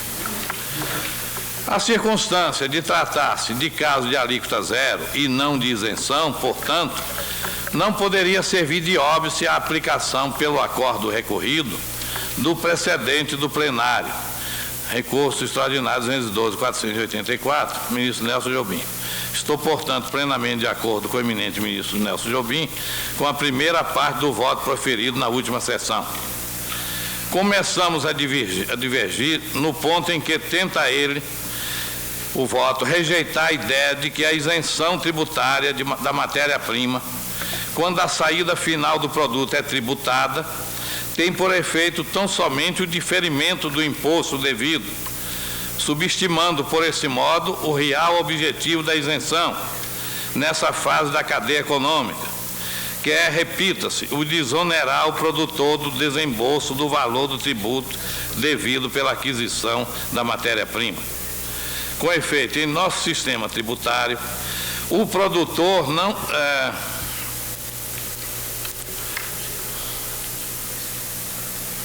não sofre a incidência do IPI na aquisição, porque o produtor nunca paga o IPI, nunca, em nenhuma hipótese. Ou o insumo entre com tributação, ou entre isento ou alíquota zero, ele jamais paga IPI, ele não é tributado. Não é? Porque se entra com regime de tributação, né, ele apenas adianta o valor do imposto e compensa, né, com o imposto que ele recolhe na saída. Há uma mera compensação. Mas esse adiantamento não é recolhimento? Não, mas ele não é tributado, nunca é tributado, nunca corre a conta dele o IPI, nunca corre a conta do produtor. Porque, como eu disse, se o insumo entra tributado, ele apenas adianta. E esse é que é o grande efeito da isenção, ele não tem que adiantar esse dinheiro. Não ser obrigado a desembolsar o valor do imposto, ainda que depois, logo em seguida, na saída, ele se reembolsa, porque ele compensa com o que teria que recolher, não que pagar, que recolher. É o que ele cobrou do adquirente final, né, que ele vai, a cada 10 dias ele é obrigado a recolher a repartição tributária. Na hora de recolher, né, se ele pagou na entrada, se ele adiantou na entrada, ele desconta o que ele adiantou e só recolhe o líquido. Então, é uma operação muito simples, aritmeticamente de uma simplicidade absoluta. Né? Não há nenhuma complicação, né, nesse tipo de operação. A função realmente da isenção do insumo é desobrigar o produtor de desembolsar o valor do imposto, como direi logo em seguida. Com efeito, em nosso sistema tributário, o produtor não sofre a incidência do IPI. Na aquisição da matéria-prima, ele apenas adianta o valor do tributo, que vem destacado na fatura, do qual se vê reembolsado ao final do respectivo decêndio, mediante a sua compensação com o total do IPI recebido no período dos adquirentes dos produtos fabricados. Quando se adquire um produto industrializado, né, o IPI vem destacado, é diferente do ICMS, não tem nada a ver com o sistema do ICMS.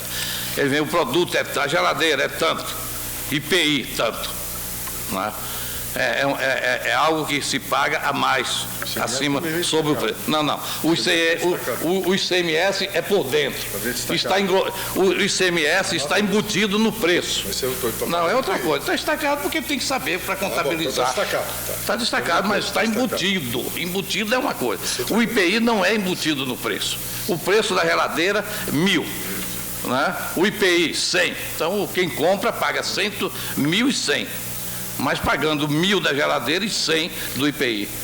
né? E o industrial, ao final dos 10 dias, soma esse dinheiro que entrou e recolhe ao fisco, à fazenda, e desconta aquilo que ele pagou de insumo, de modo que ele não é onerado absolutamente com o IPI. Então não haveria razão da discussão.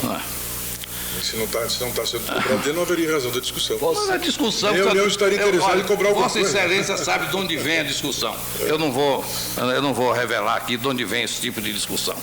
Aliás, é uma discussão que é comum no direito tributário. Né? Todo imposto é discutido. Não há um tributo que não seja objeto de discussão. Não há. Claro. Ainda bem porque existem os tribunais. Mediante a sua porque ele é imposto. Que vem destacado na fatura. Do qual se vê reembolsado ao final do respectivo decêndio. Porque é de 10 em 10 dias que o produtor tem que recolher o IPI, mediante a sua compensação com o total do IPI recebido no período dos adquirentes dos produtos fabricados. Total esse que, na qualidade de mero depositário, ele é mero depositário desse dinheiro, e aí ele é depositário mesmo. Se ele não recolher, responde por crime de apropriação indébita. O que é diferente, por exemplo, que eu sempre achei, da contribuição do INSS. Porque a contribuição não é destacada não é destacada do que se paga. Né? O empresário paga o líquido dos seus empregados e paga o que deve pagar o INSS. Não há uma apropriação, porque o dinheiro não entrou no seu bolso. Aqui sim, o dinheiro entra. E se ele não recolhe... da parte do empregado. Se ele não recolhe... E o da parte do empregado? Não, da parte do empregado, ele desconta da folha. E ele tem, por exemplo, ele desconta do salário. Isso aqui é uma divagação, só vai dificultar. Não tem nada a ver. Não tem nada a ver uma coisa com a outra. Eu tenho empregados. A folha de empregado líquida dá 1.000. E um imposto, e o INSS dá 200. Mas você tem que dinheiro para pagar 1.000. Vossa Excelência tem que distinguir a contribuição do empregador da contribuição do empregado. Que é tão difícil, meu Deus do céu. Ou será que algum empregador... Eu sou empregador, eu só tenho dinheiro para pagar a folha líquida do empregado. Eu pago a folha líquida do empregado. E eu tenho que pagar o INSS. Para esse dinheiro, eu coloco em segunda prioridade. Não, mas você desconta do empregado, desconta do salário do empregado. De alguma coisa. Aqui sim. Ou então você não desconta do empregado? Não desconta. Vossa Excelência é um empregador muito liberal. Então tá bem. Se entrega, eu entrego ao empregado o que ele tem que receber, aí ele me dá a contribuição. Aí ele diz assim, então agora está aqui, meu patrão, está aqui, meu patrão. A colocação do ministro tem razão maior quando nós cogitamos, né, de pessoa jurídica de direito público, né? Porque aí, evidentemente, se tem certeza que o dirigente não embolsa, só para dizer, só para explicar. Lá pode-se justificar o estado de necessidade. Ele não tinha condição de pagar o INSS. Não tinha. Pronto. Aqui não. Aqui ele recebeu. Ele é mero guardião do dinheiro. Tem tanto industrial aí que está caindo pelas beiradas. É obrigado a recolher a fazenda a cada 10 dias, pena de responder por crime de apropriação indébita. Se é assim, fácil é perceber que a isenção ou alíquota zero, com que é contemplada a matéria-prima, não é instituída com o fito de beneficiar o adquirente final do produto. O comprador do produto não ganha nada com isenção, nada. Ele não ganha nada. Mas tão somente o produtor, com exoneração do desembolso provisório do tributo sobre ela devido.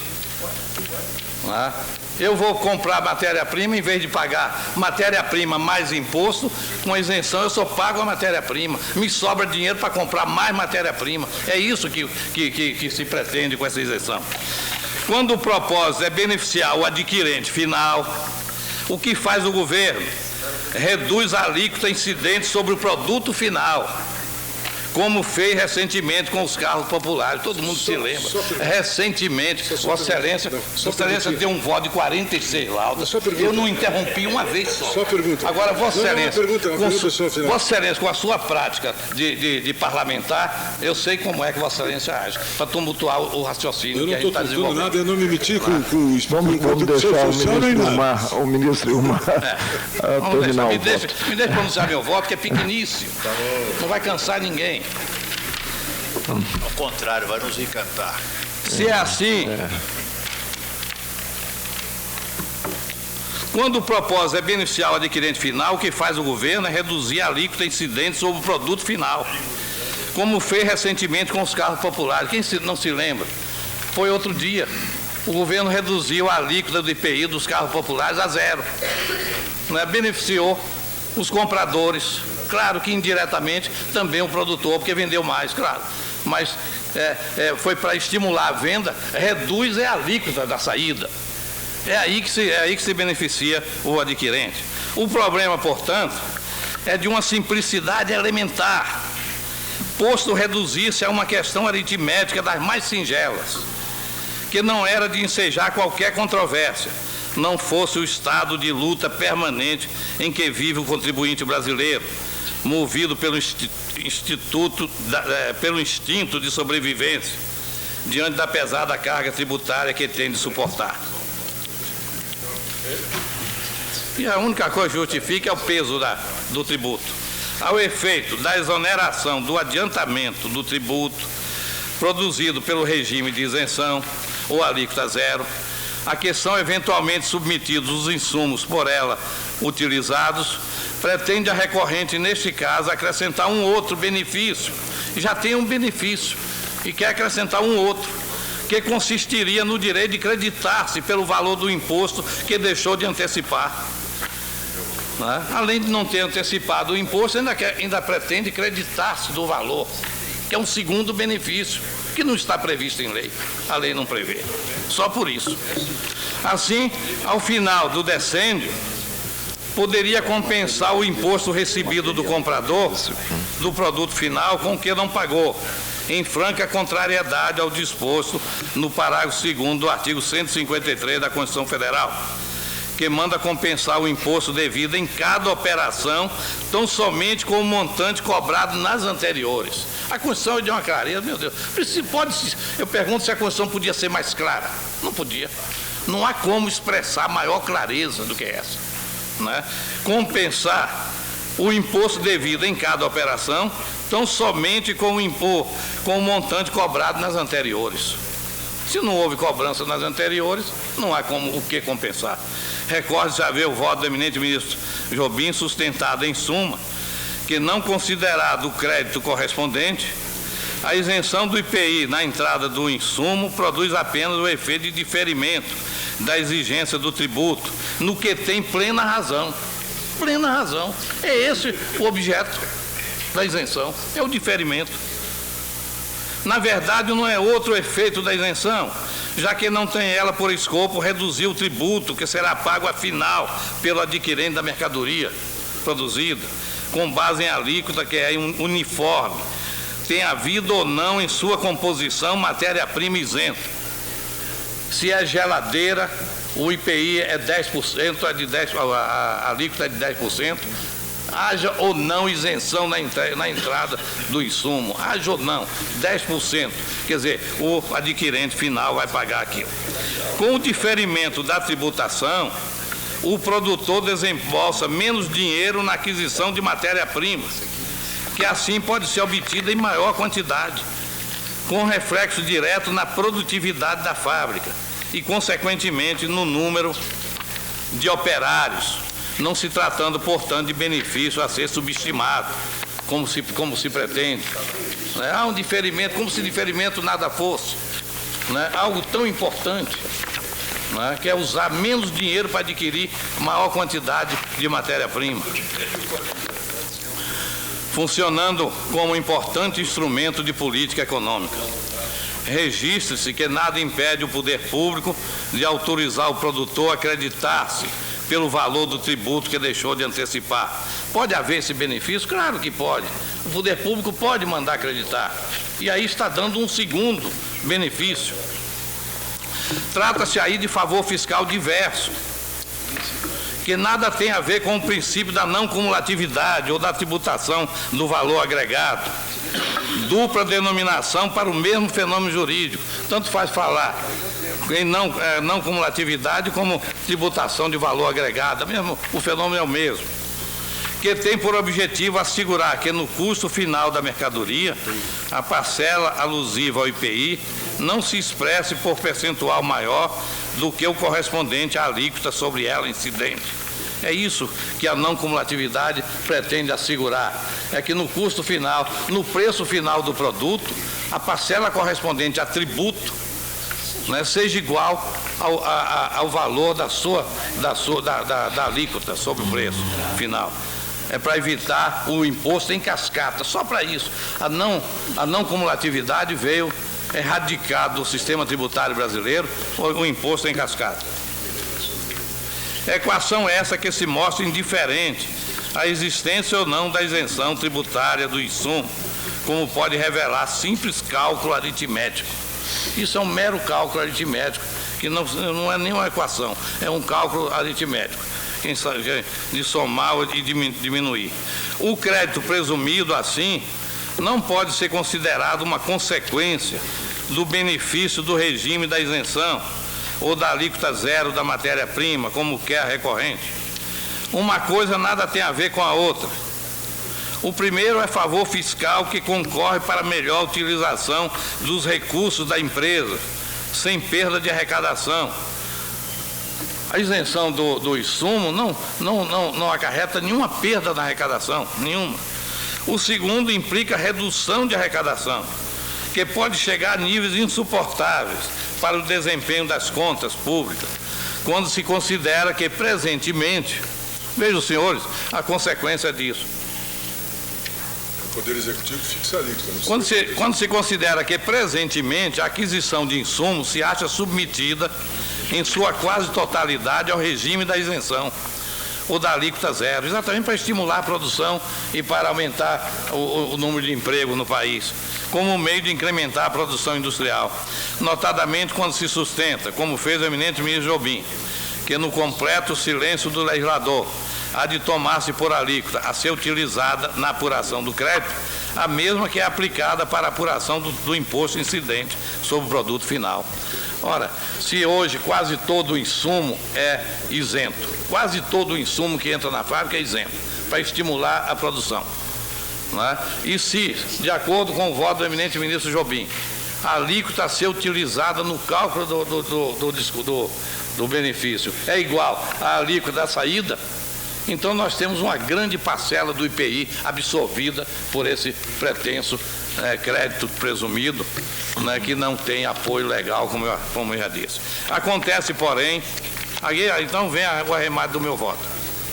Eu gostaria, porque o assunto realmente, eu acho que esse assunto, embora seja tributo, que é uma coisa né, trivial aqui, que não é bem adequada para o Supremo Tribunal, mas realmente é importante as consequências desse julgamento. Veja que foram trazidos aí com os memoriais decisões de todos os 5 tribunais do país, federais, né, baseados nesse precedente do Supremo Tribunal Federal.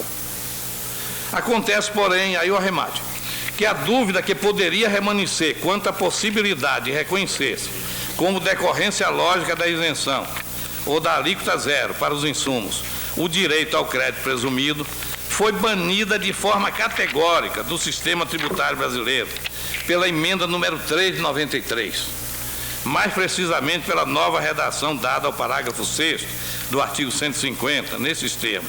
Parágrafo 6º.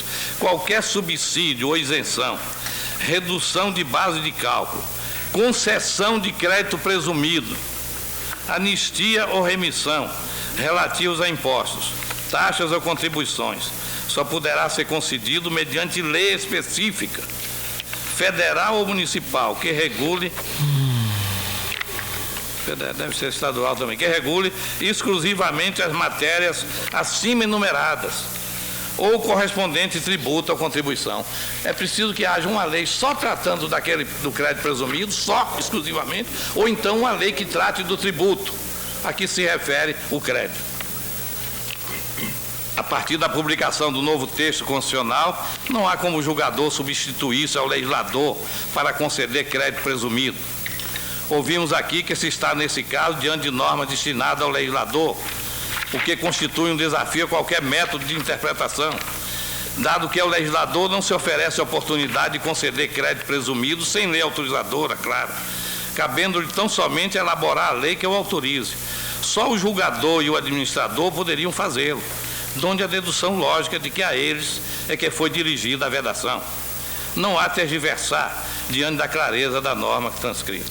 O que se pleiteia nesses autos, portanto, encontra hoje expressa vedação constitucional, aplicável plenamente aos fatos da causa sob exame, que trata de fatos geradores ocorridos após a edição da emenda número 3 de 93, o que não ocorria no precedente do recurso 212.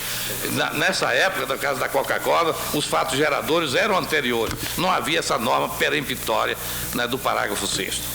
A novel disposição, na verdade, veio generalizar no que tange a créditos presumidos a regra do inciso 2º do parágrafo 2º do artigo 155 da Carta, que relativamente ao ICMS proibiu o crédito presumido relativo à isenção do ICMS admitido pela jurisprudência do Supremo Tribunal até o advento da emenda Passos Porto. Nada inovou, entretanto, relativamente ao IPI, que nunca havia merecido tratamento análogo de parte do Supremo Tribunal Federal. O único precedente que foi trazido aqui do ministro Galotti, o ministro Jobim demonstrou que não era adequado ao caso, que tratava de matéria diferente. Ante o exposto, senhor presidente, pedindo escusas por ter me alongado, etc. E tal,